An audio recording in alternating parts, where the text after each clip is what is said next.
Hanya karena terkadang di dalam proses itu, karena fasilitator itu ya istilahnya angka tempel, karena kemampuan orang yang ada di stasi atau di lingkungan itu dari sisi sumber daya manusianya atau SDM terbatas, akhirnya kan dia baca dari A sampai Z. Pokoknya kalau pas nyanyi, pas mau tertawa, ya kan? Apalagi tempatnya itu bukan di tempat yang memadai, misalnya di rumah pun kecil, itu pun juga ya rapat-rapat. Kemudian belum lagi ada anak kecil dan lain sebagainya, masih ada kucing, anjing, tikus dan lain sebagainya. Banyak sekali yang mengganggu situasi di situ. Belum lagi tetangga sebelah buka musik, macam-macam. Nah, kemudian yang berikut dia aspek afektif. Apapun alasannya, saya dan kalian, karena kita ini adalah seorang katekis, ya penampilan itu menjadi penting. Mulai dari cara berpakaian dan lain sebagainya. Kemudian yang kedua, sikap moral yang lain. Nah, jadi cara kita ngomong juga orang ukur. Kita ibaratkan artis. Kau jalan saja, langsung orang lihat, weh, ini pasti pastor, ini pasti suster. Tapi masalahnya kan nggak ada hidungnya, ya kan? Atau, weh, ini pasti orangnya hebat. Pada cara jalan itu berwibawa. Itu padahal masih kaleng-kaleng. Gitu. Nah, makanya untuk menutup itu paling pertama adalah penampilan. Rambut itu jangan seperti preman, orang yang ibaratkan bedak mandi dulu dan sebagainya, sampai dengan mentalmu. Nah, itu menunjukkan bahwa orang itu siap. Ya kebanyakan kita enggak. Yang berikut, kenapa kita mau makro teaching? Kita tuntut harus pakai memater. Kemudian rambutmu harus dibuat bagus. Bila perlu itu buat rambut seperti pramugari. Yang cowok-cowok seperti pramugara. Ya, atau seperti SPG. Tapi masalah SPG kalau roknya begini. Nah, kita ini bukan SPG. Jadi biasanya yang rok itu di atas lutut 5 cm, kita harus di bawah lutut 10 cm. Ya, supaya kalau kamu mau duduk dan lain sebagainya. Masih ada tradisi kita bahwa di celana dalam dia duduk santai. Ini memang risiko. Karakter budaya orang sudah seperti itu. Karena memang mereka tinggal di pinggir sungai, naik dari sungai, tambang emas atau apapun dan lain sebagainya dari ladang, panen karet, langsung ketemu sama susternya. Suster, selamat datang, silakan duduk. Padahal dia hanya celana dalam. Dia harus mengatasi situasi itu. Kemudian soal psikomotorik, ya soal keterampilan kita. Cara ngomong kamu pun juga mesti harus bisa orang nangkap. Ya, orang bisa menangkap. Karena kau berhadapan dengan umat yang levelnya apa? Anak kecil, OMK, anak remaja, atau orang dewasa. Ya baik, orang dewasa beda, orang dewasa di kota, orang dewasa di setengah kota, dalam setengah kota, setengah kampung, di level kecamatan, dengan orang di pedalaman. Nah, jadi kita mesti harus mengukur. Kemudian yang berikut, kita juga mesti harus belajar tradisi. Lebih bagus kita menguasai bahasa daerah setempat. Paling kurang sapaan awal, koras, menuju-tujuan. Itu senang kita tahu juga orang. Tapi kalau memang kita orang di situ biasa, ya kan? Tapi kalau misalnya kita yang dari luar termasuk ke situ, ya paling kurang yang ini harus kita pegang dulu. Makanya kalau peraturan mereka kalau calon imam harus belajar bahasa Arab. Kalau pergi ke niatan mereka harus belajar bahasa niat. Nah, kemudian intonasi kita pun juga jangan kamu ngomong bilang nggak ada re mi fa sol la si do. Pokoknya kalau mau re terus, kalau mau mi terus, kalau mau do tinggi terus. Nggak bisa begitu, orang bosan. Kemudian ada lagi kebiasaan kita, saya nggak tahu ini dia sudah berubah apa enggak. Teman-teman, hari ini kita sudah sampai sini. Besok kita lusa kita capek orang, ya. Jadi ada jeda kalau kita sedang kita pikir lebih bagus komputer begini daripada satu dua kalimat. Nah, jadi akhirnya orang merasa ya lucunya bukan dari di dalam permainan dan lain sebagainya, tapi karena apa itu nggak perlu itu. Tapi harus belajar. Makanya di belakang ada cermin. Jadi lo orang gila sementara. Sama-sama lihat di raut enggak. Cermin di belakang itu tugas kamu jadi orang gila sementara. Gitu. Belajar, lihat. Kemudian lihat orang juga satu persatu. Jangan lihat orang seperti memakan orang, ya. Seperti kali ini. Bapak itu lihat orang sama. Ya, bukan gitu. Kau yang seram lihat saya, bukan saya yang seram lihat kau. Ya enggak? Saya lihat kamu, bukan matamu yang saya lihat, tapi keningmu, hidungmu, bibirmu, mulutmu, dan lain-lain. Tapi kalau saya lihat kamu lihat bola mata saya, kamu yang kalah, kamu yang sayang. Kita harus punya teknik untuk bisa lihat orang. Ini pakai kacamata, tembus juga deh. Pakai kacamata, saya pakai kacamata. Nah, yang saya atau kamu. Gitu. Coba kan begitu. Tapi biasanya kalau orang karo kan nggak boleh begitu, ya kan? Nanti seram gitu kan. Tapi kalau melihat ke sini sedikit, harusnya lihat ini. Yang di sananya setengah mati, berarti saya lihat ini. Nah, itu loh orang yang matanya juli.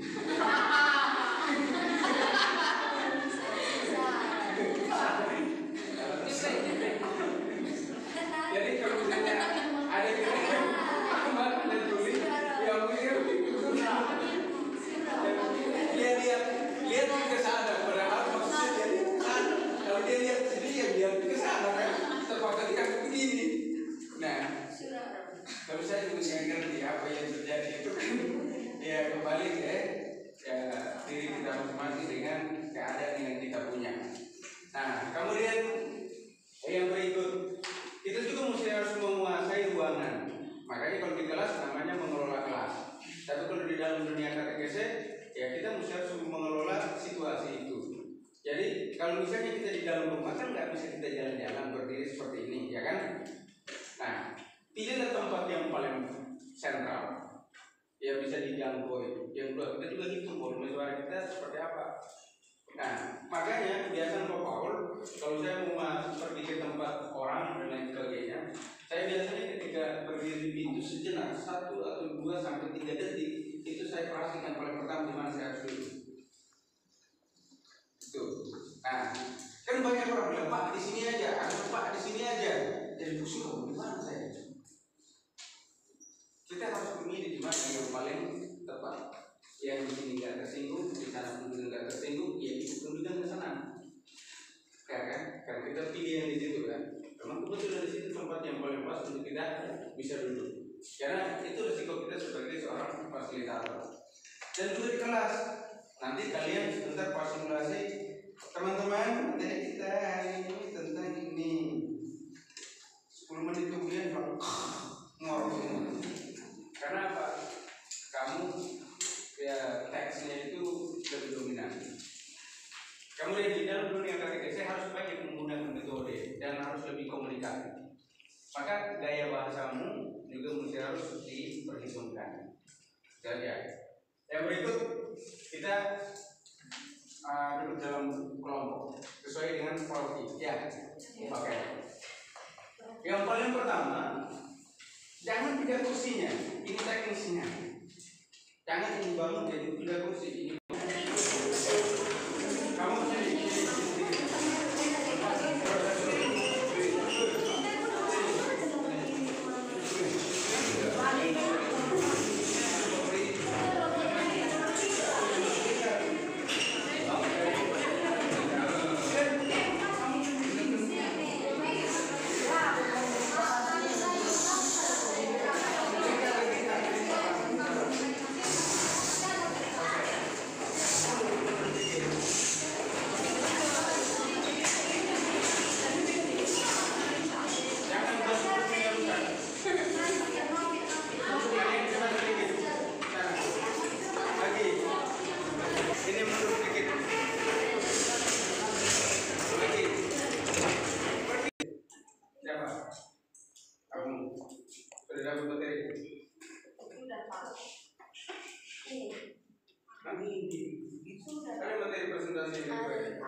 Oke, yang ini di siapa? Kamu. Ini di siapa? Yang ini di siapa? Oke, berarti ada orang di rumah. Nah, sekarang silakan diskusi dalam kelompok.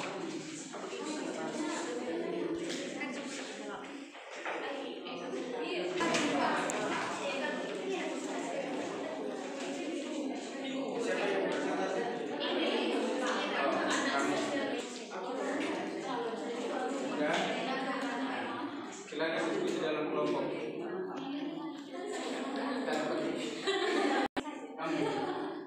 Ya, di dalam kelompok.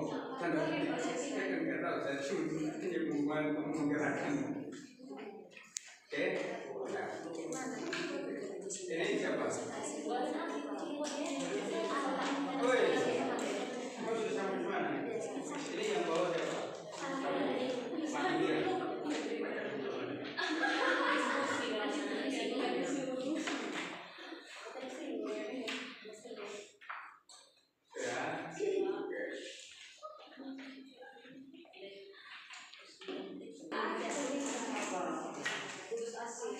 Yang minder siapa? Kelompoknya apa? Remaja, OMK, OMK.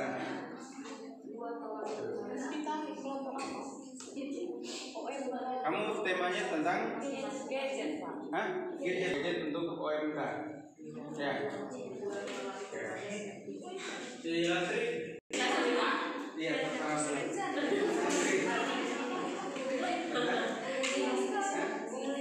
Bulis untuk kelompok remaja OMK, remaja di sekolah, SMP, SMA. Kamu tentang usaha remaja OMK. Nah, nanti setelah ini kita akan presentasi kalian mulai dari kelompok 1, 2, 3, 4. Oke? Yang berikut. Karena ini adalah proses, ini proses, maka gaya, karakter, perilaku dan lain sebagainya. Memang kan paling orang nggak ada yang belum sudah menikah ini. Kan belum menikah kali. Kecuali ada yang remaja ini. Ada yang ada SD, SMP, gede-gede ini kok SD. Ya. Sudah? Oke.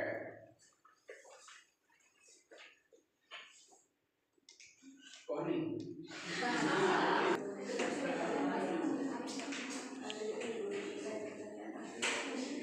Baik, sudah selesai, sudah siap semua? Kelompok 1 sudah siap? Siap. Oke. Silakan siapa yang bertugas untuk mempertanggungjawabkan hasil diskusi.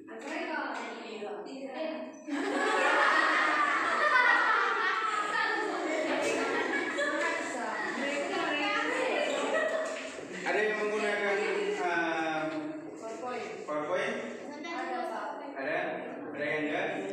Oke. Silakan di sini tempatnya ya. Di sini tempatnya. Nah, karena ini pleno, makanya kalian bisa putar sedikit.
berkomunikasi dengan orang lain atau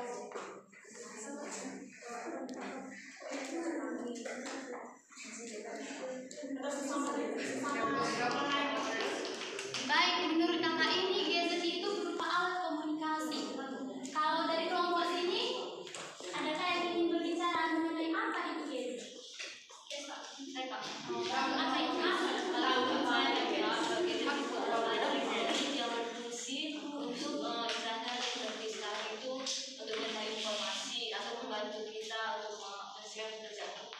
Oh, berarti kakak ini memahami gadget itu lebih pada fungsinya, yaitu untuk mencari informasi, seperti untuk berkomunikasi juga. Kalau dari kelompok sini, apa itu gadget? Kalau menurut kelompok Harika, kalau gadget itu contohnya seperti ini, bisa diangkat apa ya? Ini itu apa namanya? Ini kan handphone, bisa diangkat, jadi kita bisa berkomunikasi melalui gadget. Yang jauh bisa kita sering lihat, contohnya seperti video call. Baiklah, tadi kakak dari sini sudah menyebutkan tentang gadget. Selain jenis handphone, apa lagi? Jenis gadget apa lagi yang kita ketahui?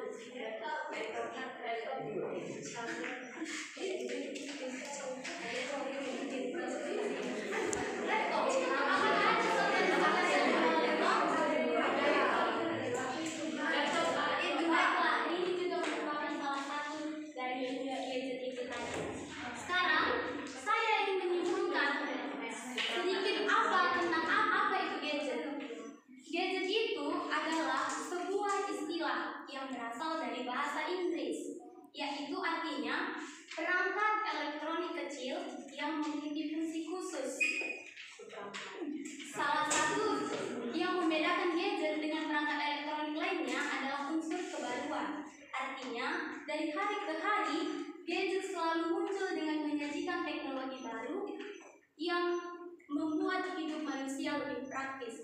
Jadi dapat dikatakan gadget itu up to date. Dia selalu mengikuti perkembangan zaman. Lalu kita kan sudah mengetahui jenis-jenis dari gadget. Ada itu laptop, ada itu handphone. Lalu apa lagi kak?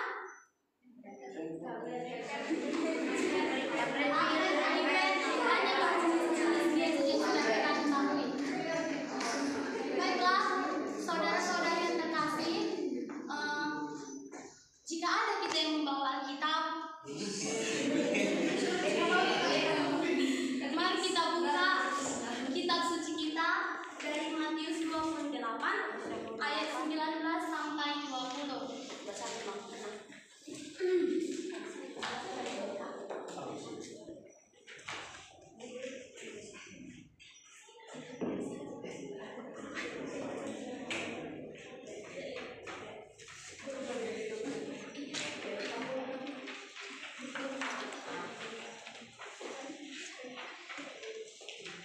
Baiklah, sudah dibuka Alkitabnya Matius 28 ayat 19 sampai 20. Bagi yang tidak membawa, mari kita persilakan kepada kakak ini untuk membacakannya dan kita menjaga ketenangan agar kakak ini dapat membacakan dan kita dapat menyimaknya dengan baik.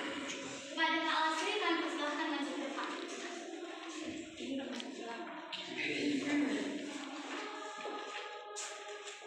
Karena itu, pergilah, jadikanlah semua bangsa menjadi muridku dan baptislah mereka dalam nama Bapa dan Anak dan Roh Kudus, dan ajarlah mereka melakukan segala sesuatu yang telah kuperintahkan kepadamu. Dan ketahuilah, aku menyertai kamu senantiasa sampai kepada akhir zaman. Baik, terima kasih. Kita tadi sudah mendengar isi dari Alkitab yang mengatakan apa tadi Bang?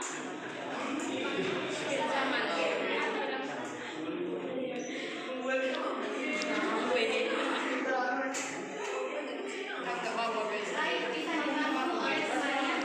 Tentang apa tadi Kak Alkitab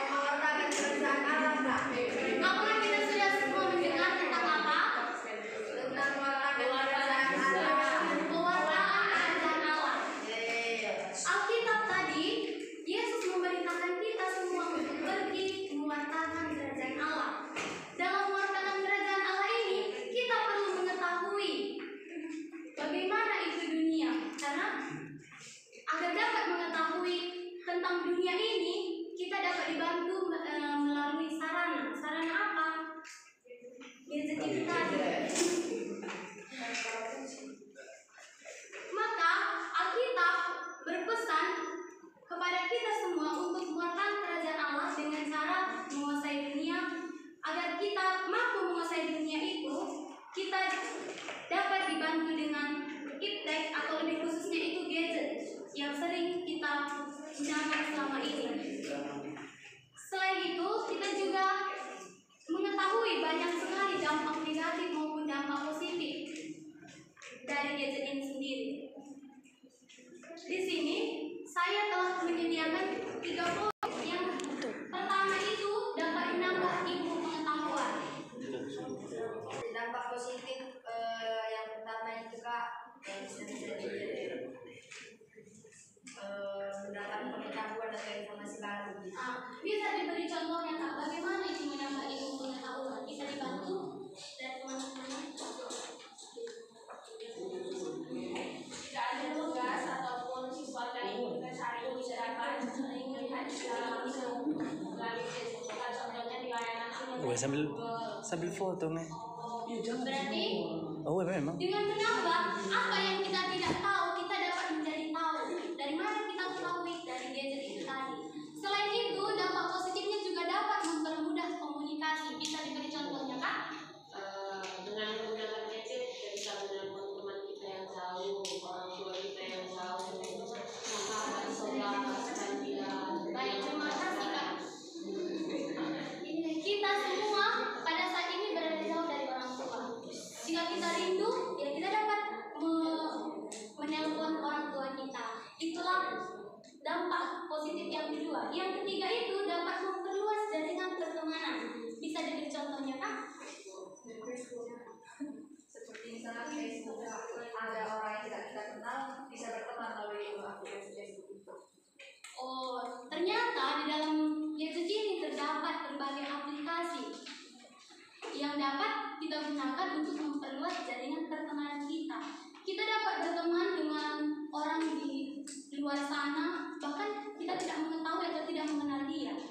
Selain itu ada juga tadi dampak negatifnya. Yang pertama itu resiko terkena radiasi. Apa maksudnya ini?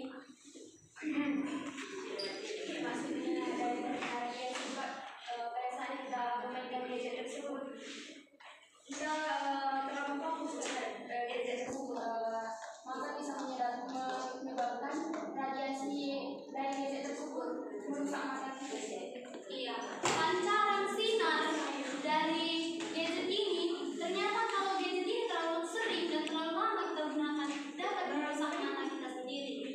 Selain itu ada juga kecanduan akan gadget. Kalau ini saya beri contoh kepada abang-abang yang suka memainkan Mobile Legends. Karena game mereka lupa akan tugas-tugas. Game membuat mereka kecanduan. Selain itu, terjadinya juga kejahatan. Ini seperti anak-anak di bawah usia yang tidak seharusnya melihat sesuatu yang belum pantas mereka lihat. Mereka dengan gampangnya bisa men-searching secara bebas. Selain itu, kita juga sering mendengar berita-berita hoax. Mungkin berita itu belum benar terjadi, tetapi kita sini sudah merasa resah. Baiklah.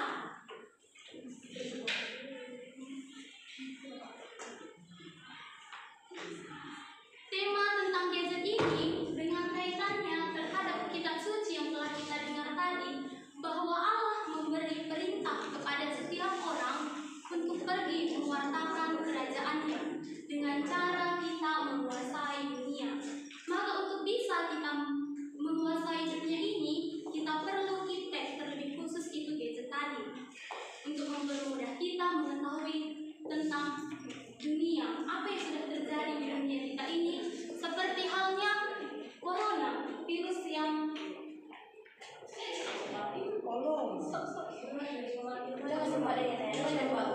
saudari terkasih, marilah kita memakai gadget untuk hal yang positif. Jangan sampai gadget yang kita miliki kita pergunakan untuk hal yang negatif, karena dapat merugikan diri kita sendiri nantinya.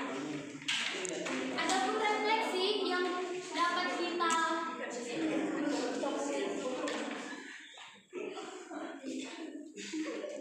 kita renungkan sehabis kita dari tempat ini. Yang pertama, apakah kita semua sudah menggunakan gadget itu dengan baik dan tepat? Belum. Yang kedua, apakah penggunaan gadget selama ini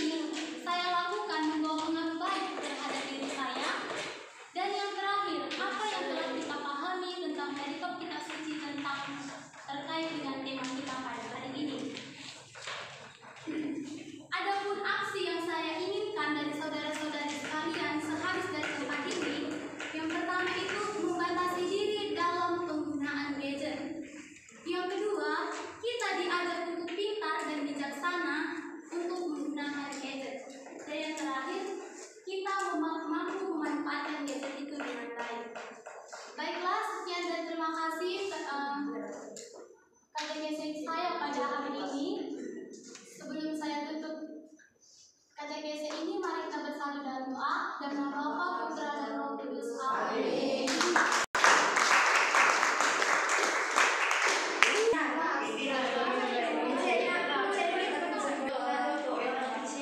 Baik, sebelum kita selamat pagi semua. Jadi saya mau bertanya, kita hadir di sini untuk dalam rangka apa? Jadi kata-kata pertama itu yang paling betul, mendengarkan. Nah, jadi kakak harap dan saya harap kita mendengarkan di sini. Ya, semoga apa yang saya paparkan nanti bisa bermanfaat bagi kita. Nah, sebelum kita memulai, kita berdoa dulu dalam nama Bapa dan Putra dan Roh Kudus. Amin. Nah, jadi di sini saya mengangkat tema mengenai minder. Nah, mungkin di umur remaja sekarang ini banyak kita lihat pergaulan-pergaulan teman di luar sana, apalagi kita aktif nggak OMK semua ini? Ya, aktif ya jadi OMK. Nah, jadi dalam pertemuan OMK kita sering melihat teman kita ada yang mempunyai kelebihan lebih dari kita, ada yang misalnya lebih cantik dari kita, lebih tampan dari kita, lebih pintar dari kita, gitu. Jadi minder itu memang tidak bisa lepas dari setiap diri manusia. Saya mau bertanya kepada kelompok mengenai opini mengenai apa itu yang dimaksud dengan minder. Saya mau bertanya kepada Kak Ibri mengenai apa yang Kakak tahu dari maksud dengan minder. Itu nanti saya tanya ya ke kelompok yang lain. Nah, Minder itu yang saya ketahui itu seperti tidak saya dengan apa yang bisa dipakai, misalnya saya melihat pakaian teman saya lebih cantik daripada saya dan saya tidak merasa pantas lagi memakai baju itu kan saya akan melihat baju teman saya lebih cantik daripada saya. Baik, terima kasih. Kelompok Kak Fibri sudah mengatakan bahwa menurutnya minder itu seperti dia melihat seseorang yang lebih cantik atau pakai yang lebih cantik dari dia merasa minder, tidak pantas apa yang dia pakai saat itu ketika dia melihat pakaian temannya lebih bagus, gitu kan Kak? Terima kasih. Nah, lalu saya mau bertanya kepada kelompok berapa kelompok? Kelompok 4. Saya mau bertanya kepada Erika. Apa yang dimaksud dengan minder menurut kamu? Dan dikasih contoh. Kalau menurut saya, minder itu sejenis dengan diri.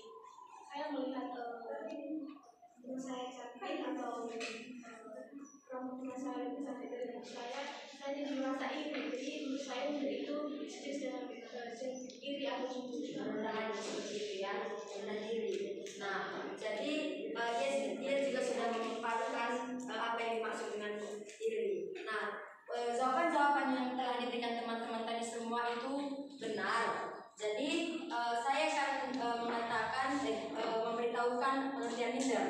Nah, minder adalah suatu keadaan di mana seseorang merasa tidak lebih baik daripada orang lain, seperti yang dikatakan oleh Kak Fibri.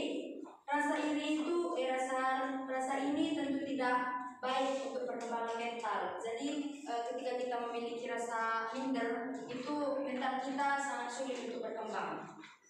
Nah, jadi seseorang yang punya tingkat rasa minder yang tinggi akan sangat sulit untuk maju atau berkembang. Nah, jadi minder ini sebaiknya kita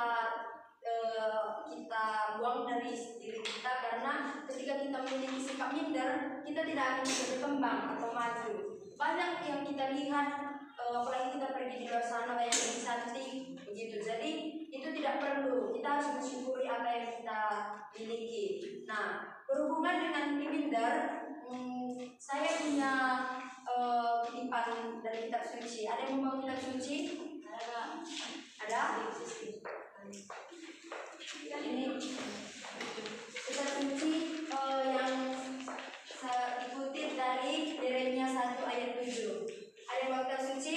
Ada maju sisiri.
Janganlah menjadi orang yang minder, karena jika kita minder maka kita akan tidak dapat bersama-sama dengan yang lain. Baik, janganlah kita minder, karena minder dan iman itu tidak bisa berjalan bersama-sama ya Mas. Nah, jadi di sini ada sedikit pendalaman kitab suci supaya kita bisa memaknai mengapa kita harus membuang rasa minder dalam diri kita. Nah, minder atau rendah diri akan mendorong kita merendahkan diri sendiri sehingga mengakibatkan bahwa kita tidak mampu, bahwa kita tidak bisa melakukan apa yang seharusnya dan apa yang bisa kita lakukan. Yeremia 1 ayat 7, iman adalah sikap yang selalu mengandalkan Tuhan dalam segala perkara yang membuat kita sadar akan kekurangan kita. Dengan iman kita bisa melihat kemuliaan Allah yang dinyatakan dalam diri kita. Nah, jadi ketika kita mensyukuri apa yang kita miliki tanpa melihat bagaimana kehidupan orang lain, tanpa melihat bagaimana kemajuan orang lain, kita juga bisa menjaga diri kita sendiri seperti itu. Tidak boleh minder, karena ketika kita minder maka kita tidak akan merasa cukup atau merasa tidak bersyukur dengan apa yang kita miliki. Nah, jadi siapa yang tahu mengenai dampak minder, dampak negatifnya aja dulu, dampak dari rasa minder? Angkat tangan. Baik, Mafira. Dampak dari minder yang pertama, kurang percaya diri dan merasa tidak dapat untuk maju di depan. Bagus. Lagi Mela. Kalau kita merasa minder, kita menganggap bahwa kita itu tidak ada apa-apa dibandingkan orang lain. Jadi kita selalu merasa yang paling rendah. Bagus. Nah, jawabannya bagus. Sekarang teman-teman sudah menjawab dari sifat dampak negatif. Bang Eri, saya mau bertanya dampak positif dari minder. Sebutkan dua. Dapat memotivasi diri sendiri. Lagi. Tidak tergantung pada orang lain. Baik, bagus. Bang Siti bisa melengkapi satu lagi.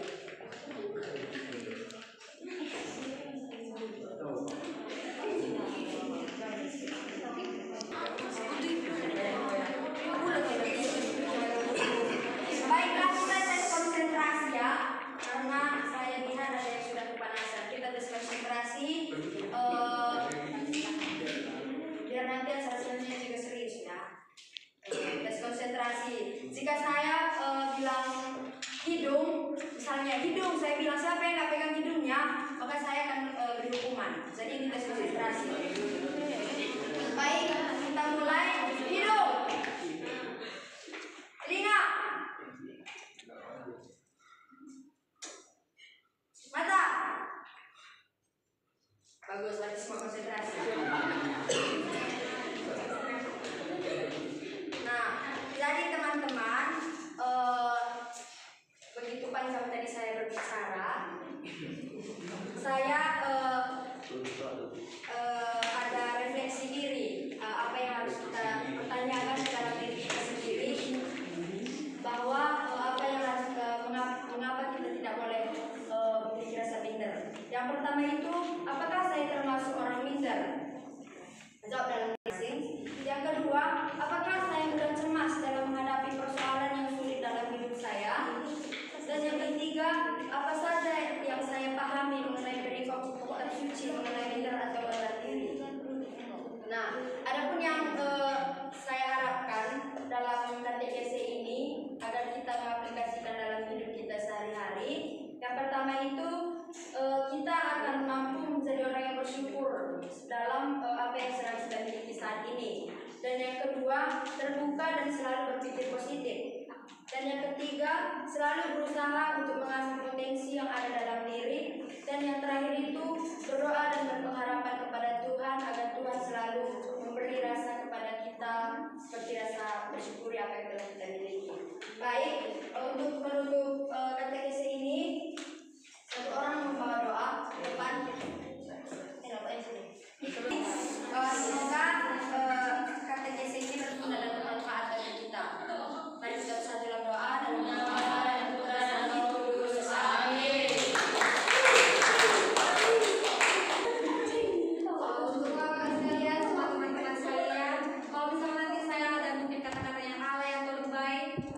dulu ya. Makasih. Untuk teman-teman sekalian, kita mulai kategori kita. Pada hari ini saya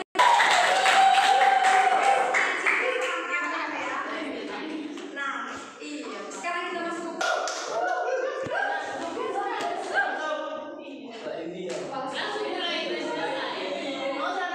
Keren naman rekam.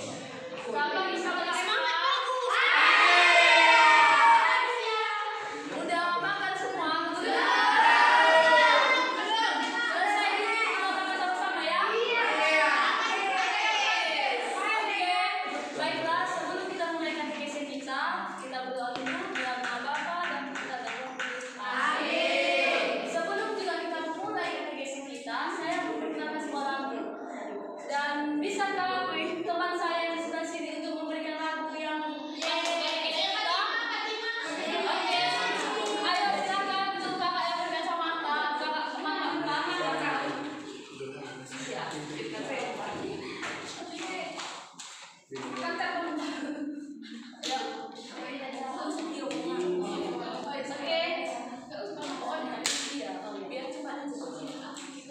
Ya, kita lihat bersama-sama judulnya Jangan Lelah. Jangan lelah, kita sama-sama. Jangan lelah. Pada teman-teman yang berdiri, Kak. Ayo kita semua berdiri, Kak. Ya, semua semangat ya. Semangat galori.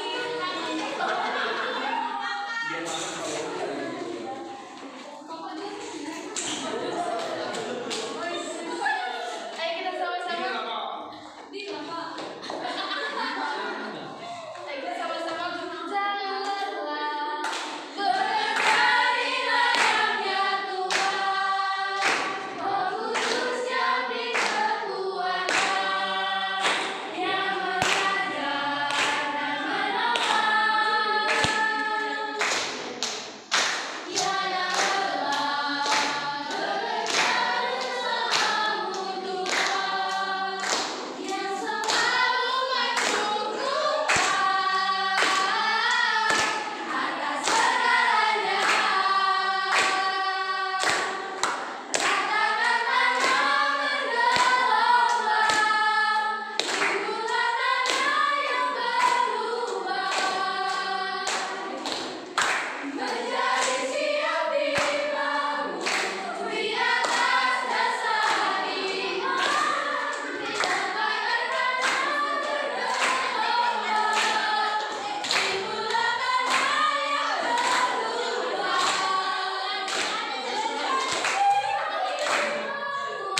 di atas dasar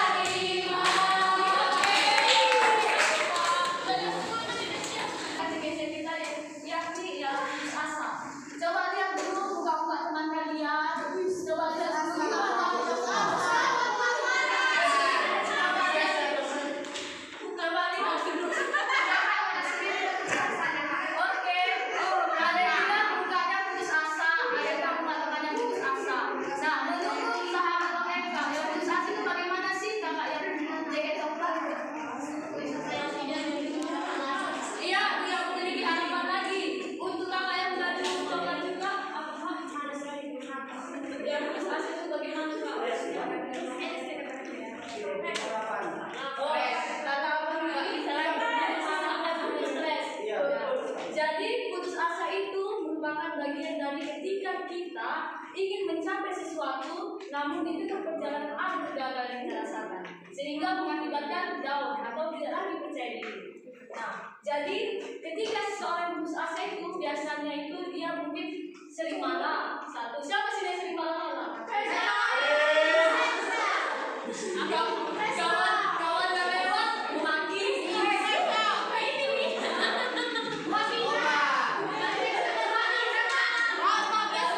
Tidak ada apa-apa, tiba-tiba diri sendiri. Pesta, emang ada pesta?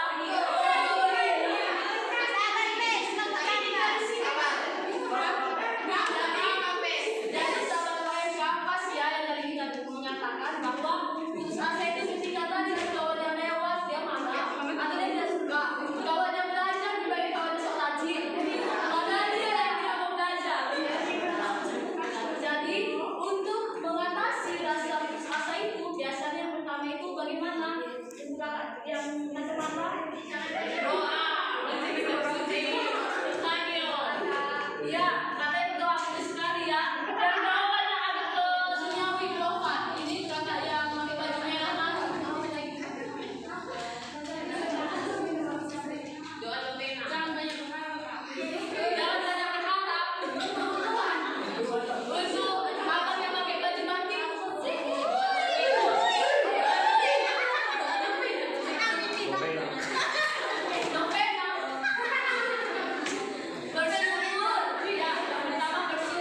Oke, silakan Bang.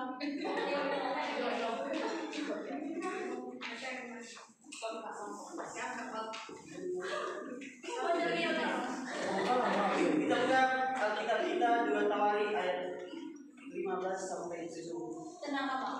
Tetapi kamu ini kuatkanlah hatimu, jangan lemah semangatmu karena ada upah bagi Tuhan. Iya. Jadi